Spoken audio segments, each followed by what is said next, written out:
Hello, Scorpio. Welcome to the Plaid Sheep Oracle. Oh, short visitation there. This round of readings I've been doing by pulling a card from the Divining Poets Oracle deck. It's the Emily Dickinson edition. Your card, and actually the cards on the top and bottom of the deck, which I didn't pull for most of the readings, but I'm showing them for yours because they're so Scorpio. So the first card says, "A balm upon the ceiling is an improving thing. It keeps the nerves progressive."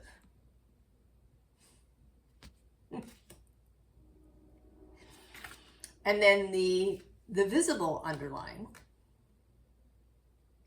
"The dark felt beautiful." And then at the bottom, "Want is a meager art." So Scorpio, all of it. And I think that is a piece of this reading of you really owning your scorpionic aspects. And also of that Scorpio coming kind of to its full blossoming. To have not just the shadows, but the light aspect of Scorpio as well. So we have here this 10 of fire, all wrapped up and hanging from the ceiling. Taking time. And actually the bottom of the deck is the Hermit. So extra confirmation that something has been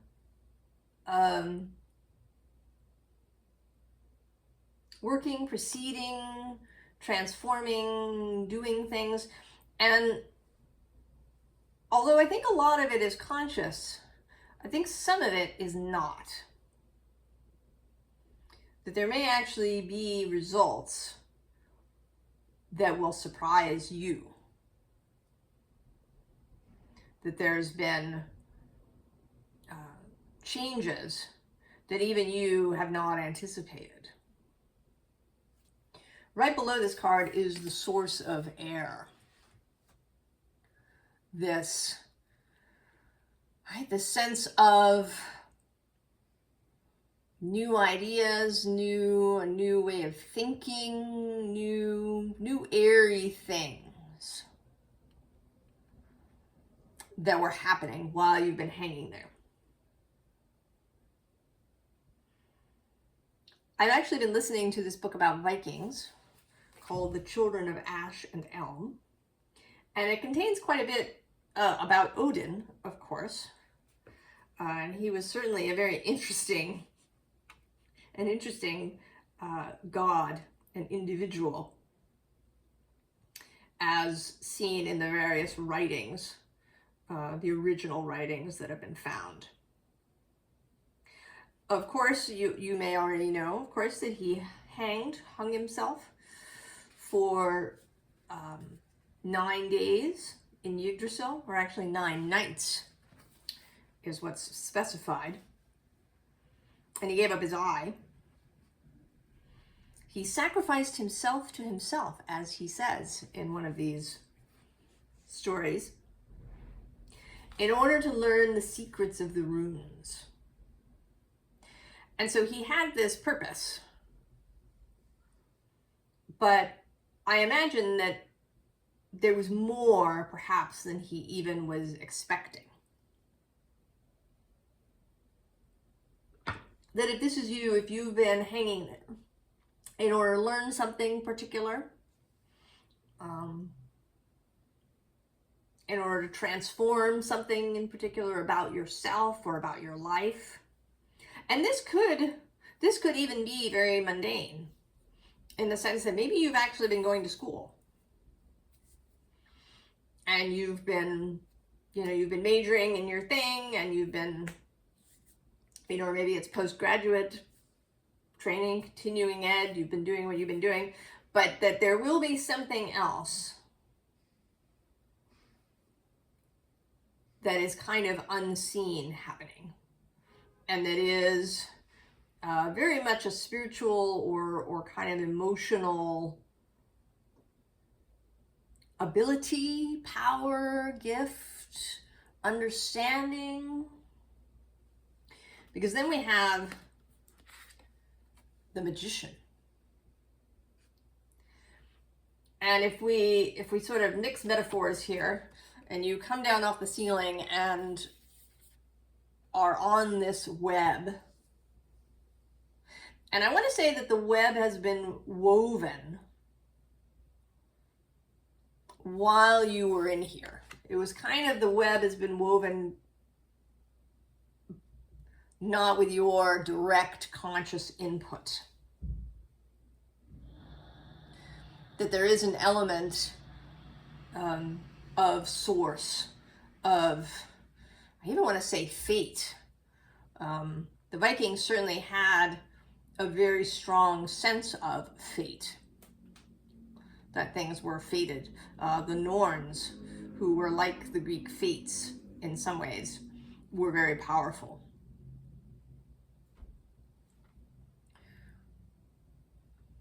So there is something,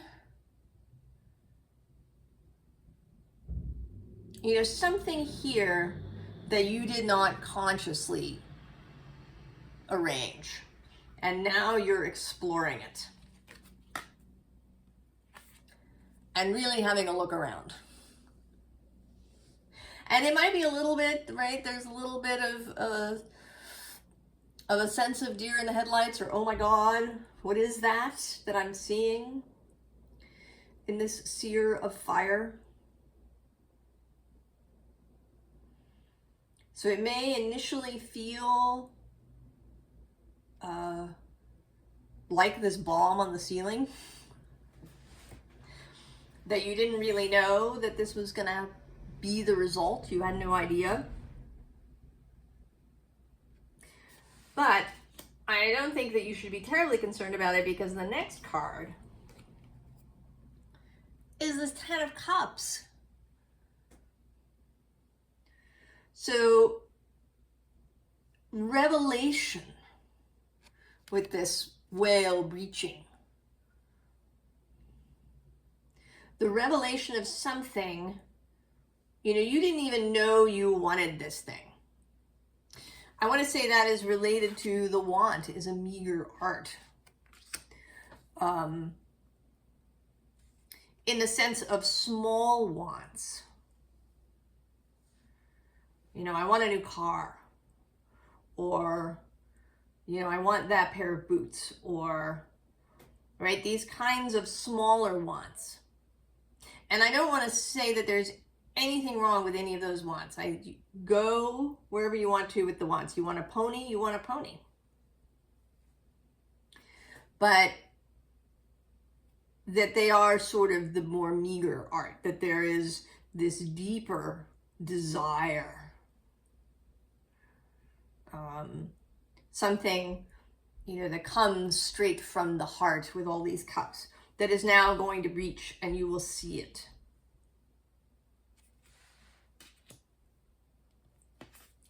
And the result of that is strength, which is pretty cool. That you feel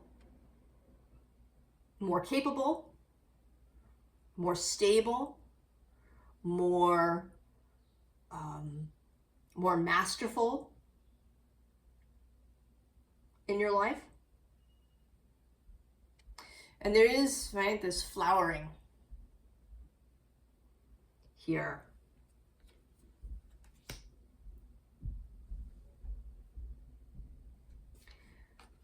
So then we have the Eight of Water. If you watch Santaro's readings, you know that she often talks about this character as the magician. because he does look like the rear end of the Magician in this deck. And today this is feeling in the same way, right? You are showing up as the Magician, and then this is you again. And this is you on the move. So you've got what you've got. You've got your new skills, your new degree, if that's such a thing, your new transformation. And please note that these objects look like pearls. So just keep that in mind. We'll come back to that. And you're waiting for this boat, which incidentally is a Viking ship, coming to dock so that you can get on. Or maybe they're going to send out a little rowboat to come get you. And then you have this right behind you, kind of the place that I think that you left is the tower. So you were in the tower. The tower didn't get blown up. There's no lightning or earthquake or any other fire going on in this card. You were just ready to go. Right? You finished. If this is, you know, a university kind of building, or if it is the way of life that you had, you're now ready to go. And below this, strength repeats. And in this card, it always looks as if she's just heard something. And I think that kind of what gets you going out of the door, you know, you've climbed down from the ceiling, you've been exploring this web, you realized this emotional, maybe you realize you have this desire and that it is beginning to be fulfilled, that you've gained all kinds of strength. And then I think that somebody comes and rings the doorbell on the tower, because there are two other cards. Below strength is this Seven of Air, which, you know, does seem, right, it's a group. It might be your fellowship, your guides, but it might also be people that you know. And then at the bottom of the deck is this Queen of Earth, who is not you.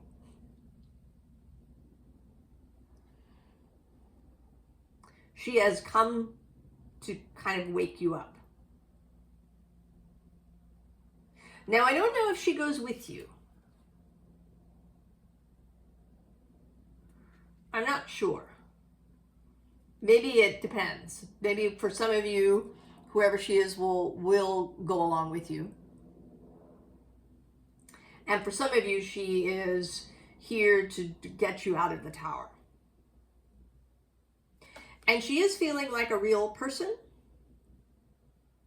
but she might also be possibly an event that occurs.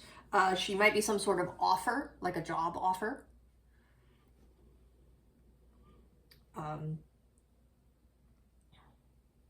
Or she might be a guide or some other non-physical presence. But I lean very much, because she is the Queen of Pentacles, I lean towards her being either a person or a real world event that happens. Also because the next thing is this Eight of Earth. The union of talent and effort and inspiration. Possibly a new job, if that is what's happening. It could be, if we take the degree metaphor, that you've finished your degree or your certification. You realize that it's giving you something that you didn't expect. that maybe it's the whole process of education that you were having, other things that you learned, electives maybe that you took along the way, and you're feeling really confident. And then this person, this job shows up. But it could also be, you know, a whole new way of life, if we want to do it big. And then we have the Chariot. And we also have this Page of Fire, who's also not you. I think that you are there in the Chariot, ready to go. You've gotten this offer of the new thing. It sounds really good. I mean, this is a particularly beautiful 8 of Earth, 8 of Pentacles. There's a lot of artistry seen here, not just labor.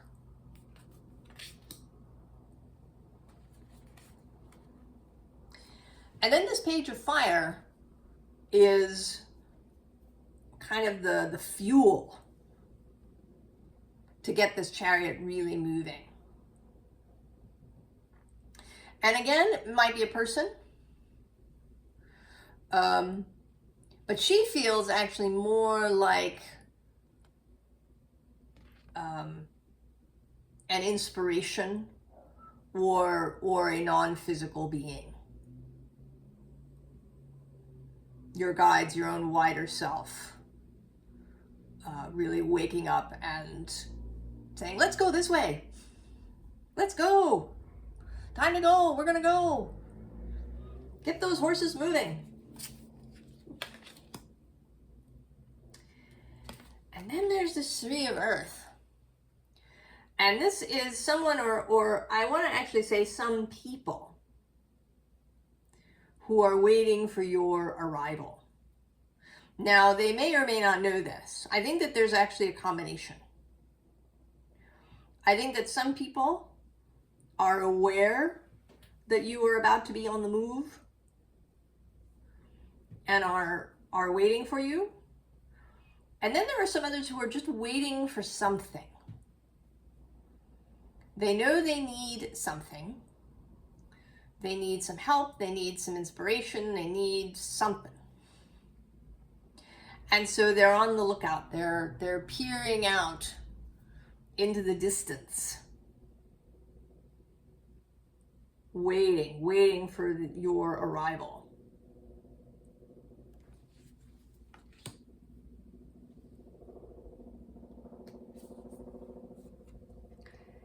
Now for you, right, this says baby steps.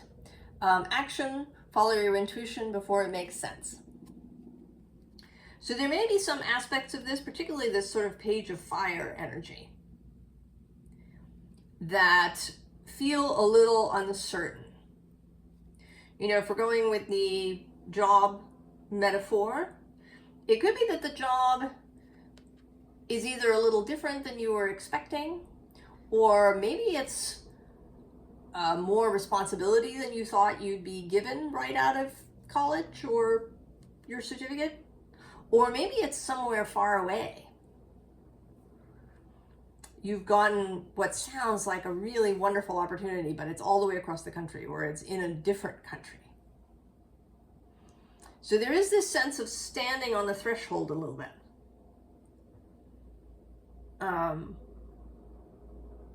You know, if it's not a job, if it's a person, possibly, that's taking you into a whole new way of life, or it's just an idea of how to live your life, that you're not going to do the thing that you've been doing. You know, maybe you're going to quit your job and do something else. Whatever it is the Page of Fire aspect, I think, feels a little, right? Because right beyond this card is the void of not knowing, right, what's on the other side of this archway. Although I can say that beyond the void, we have the King Tide. plenty, prosperity, receiving the fullest in life.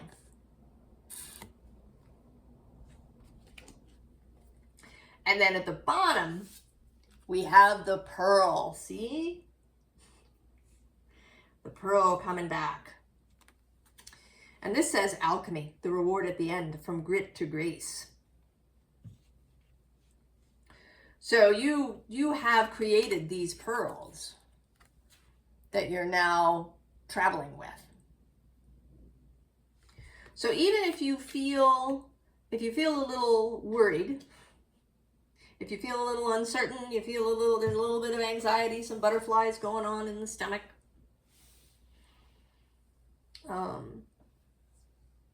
I think that you're okay. That it's all right.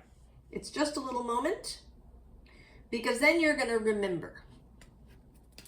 You're going to remember the stagnant waters. Feeling stuck, a call for shifts, flow, and change.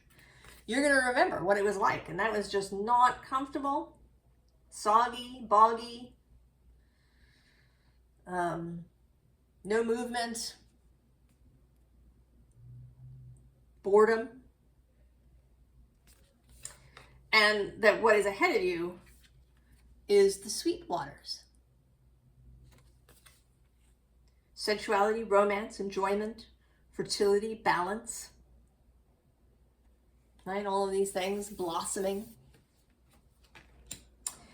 And then what's also waiting is these whale and orca elders, which says, share your song, frequency of sound, diving deep. Yeah?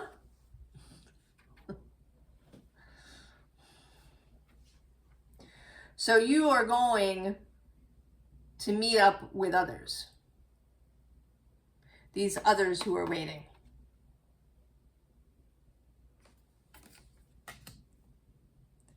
You're not just traveling with no purpose. It may feel, right, there's this void. You can't see beyond the immediate next step. But you are traveling into a space where you're going to be really comfortable and where there will be others like yourself.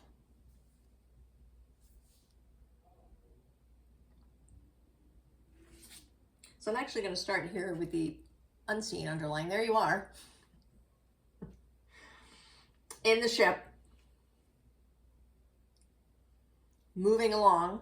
Six of Swords.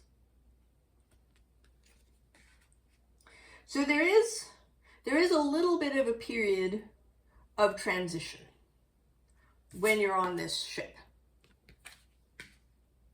And I think that's maybe when, with this Two of Arrows coming up, that you may start to feel a little antsy.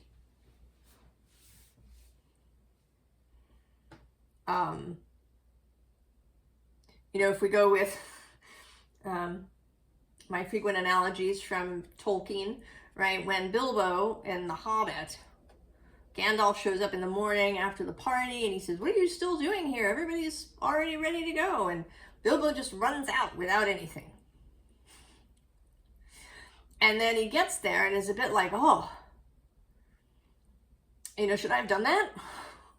I don't have any pocket handkerchiefs. So there may be a little bit of a sense of, right, a little bit of, is this really, should I really have done that? Should I have, just left this tower that I've known for so long and gotten on this boat? And I want to say that the answer is yes. Yes, you should have. Because right below is the shaman, who is the magician in this deck. And he is underlying all of this, right? He is your wider self. You're also your subconscious and unconscious, your heart space, who has been planning, orchestrating, doing this. So this, right, this sense of fate, perhaps, is not, you know, kind of leaden, doomed fate, you know, with a big slamming door kind of feeling. It feels like fate because you didn't consciously select a lot of it, but your wider self and your heart have been working together to lead you in this direction. And it may have happened kind of sub rosa, right? Because of this a little bit, right? A balm upon the ceiling is an improving thing. It keeps the nerves progressive. Also, the dark felt beautiful. So you may have been kept in the dark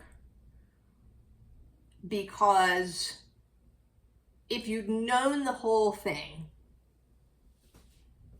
it might have scared you, you might have gone off track. It might have seemed, you know, I don't want to do that. If that's the plan, I'm going to go over here. Right? That can be a Scorpio thing, I think. I've certainly engaged in it. You know, wanting something to push against. And your wider self and your heart didn't want you pushing against the plan that, you know, you had. So maybe some of this has been kept sub rosa. But now it's all coming out. Because it's really, right, it's come to completion. It's here. And we have this Five of Bows empowerment. Right? This is the energy that I think you're going to begin to really feel. It may interestingly happen, actually, when Uranus, if you're watching this when I post it, Uranus is about to, is he about to? Has he already turned? I'm not sure now. I'm having a blank moment.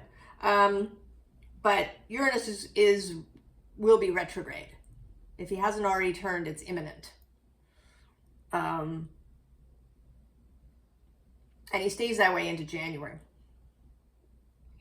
And sometimes when a planet moves retrograde, things are revealed, things are opened up.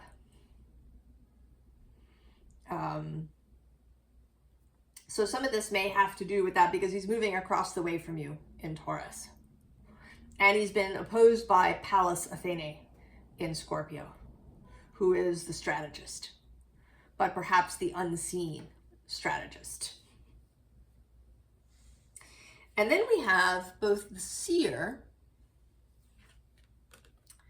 and this hooded man hermit card. And this absolutely feels like a communication happening today. And, you know, I'm going to go again to this Lord of the Rings thing.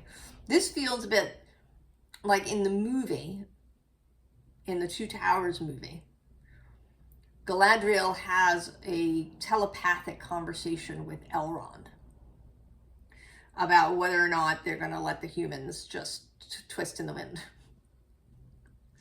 or whether they're going to offer some help. So that, right, that popped into my head immediately. So now I don't think that that's going to be the subject matter of this communication, but I think that you are communicating in a kind of perhaps telepathic or ethereal way with somebody very specific.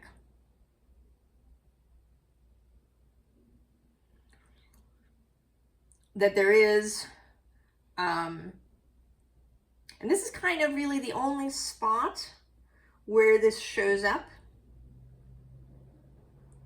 but it does feel, you know, and actually you might be this hooded man, right? You have been the hooded man all along, right? You were the hermit in the underlying, you're this hooded figure, right? This hooded figure. So this may well be you waiting, right? Waiting for this birdie. Or maybe not. I actually think maybe you're not waiting. You're doing your thing. You're, you know, out having your walk. And this bird showed up with a message from the seer. Now, this might be some sort of download that's going to happen, a further revelation. But it could also be a communication from somebody very specific that happens. And then we have this Ten of Bows responsibility card. And it's not coming through really, we're going to ignore that he's carrying this weight. It's not really about that. It's about going to this place. About going to wherever this is. In order to meet up with all of these people. And maybe to meet up with this person. You know, it could be that, right, you're on the boat. Well, let's start from the beginning, right? You wake up, you finish whatever it is you were doing in your cocoon, in your bat phase. You move out and see where you are. You discover that there's this amazing thing you weren't expecting, that it's turned you into somebody really amazing, more amazing than you were expecting. You realize that it's time to go, because you get this person who rings your doorbell and you realize it's time to go. So you go, you're fired up, and then while you're on this journey on the ship, in this kind of in-between period, you have a little bit of anxiety, but overall you feel really good. You know that you're getting out of stagnancy and into this sweet water place. And you feel, right, maybe you are hearing, right, maybe you're hearing the call of these other people, right, the whale song. And then just, you know, kind of as you're really feeling empowered and ready to go, you get this message from this particular individual. And it could be that those are final directions. You know, you land the ship on the shore somewhere, and then, you know, kind of where do you go from there? And this person contacts you in some fashion to give you final directions to get to this place. Now, I'm just noticing, and sometimes I notice it and sometimes I don't, that there's a wreath on the door here. So it's possible, timing-wise, if you're watching this when I post it, that Christmas, the Christmas period, whether you celebrate it or not, or the solstice period, at the end of December, is significant. Now we're still a little bit a ways, almost 4 months. That may feel like a lot to spend traveling on this ship.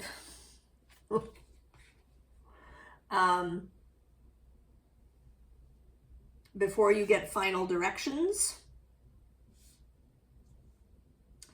But maybe there's lots of things that will happen and planning that needs to be done. You know, if you are moving house somewhere, or if you are, you know, gotten a job offer that takes you to another country, there would be stuff to do, right? You need to figure things out. You need a little cushion of time to get it all together. It's also possible that this is in the future, right? Maybe, you know, you're finishing your degree in early December. Maybe this is your last semester, this fall semester that we're entering now. But whatever it is, just a note, might not mean anything for anybody else, just one person. But there is this little nod to Christmas, the Christmas solstice period. Advice. First of all, the High Priestess. So intuition, incredibly important.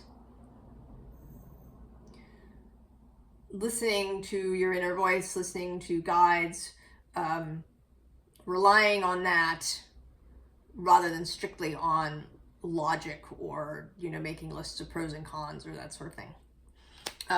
The bottom of the deck is the Eight of Swords.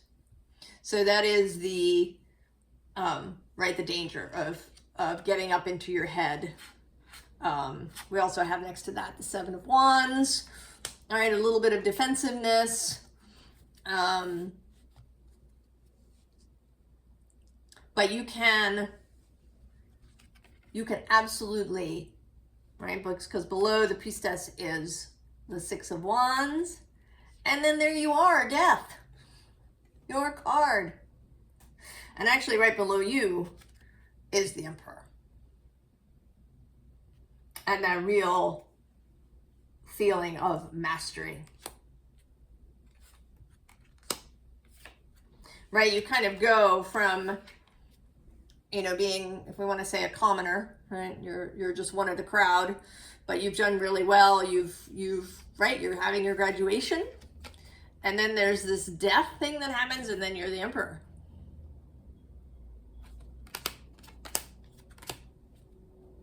So essentially that you are allowing. The Priestess is also an allower. She doesn't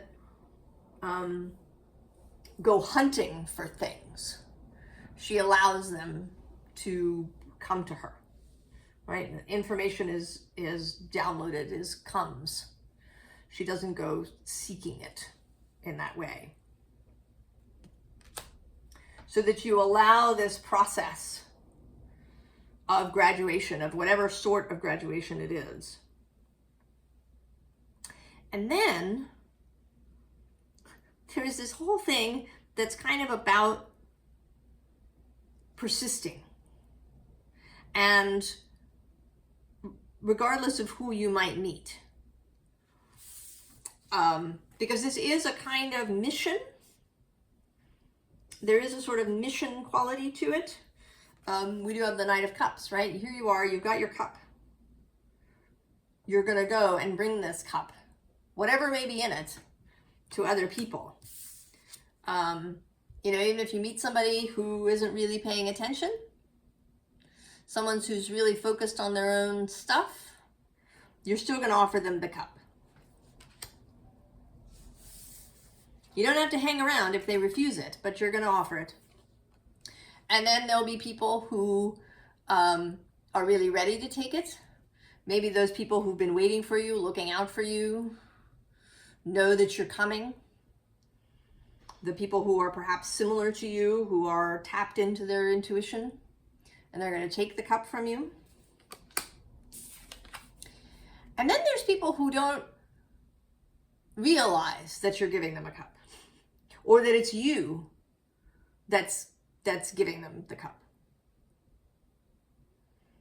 Right? You'll kind of be invisible.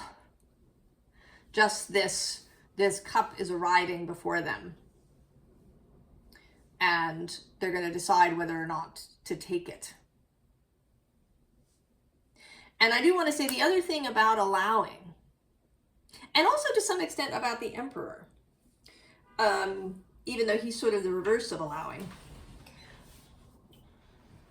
but is to not get over invested in people taking your cup or using what's in the cup if they take it from you.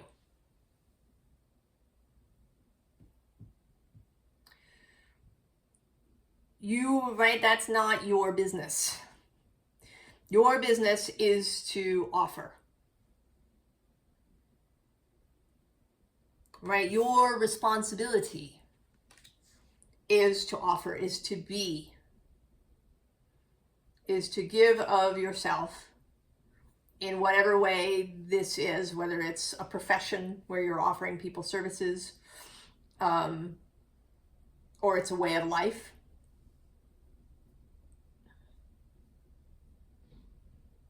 That you are just, right, you offer. That is your sole responsibility, is to offer and to keep your signal clear. to remain, right, in this space, to keep your song clear. And then whatever happens after that is not your business. Scorpio. Oh, I don't know where you're going. If you know where this is, do share in the comments. Because I think there's so many different ways that this could come into being.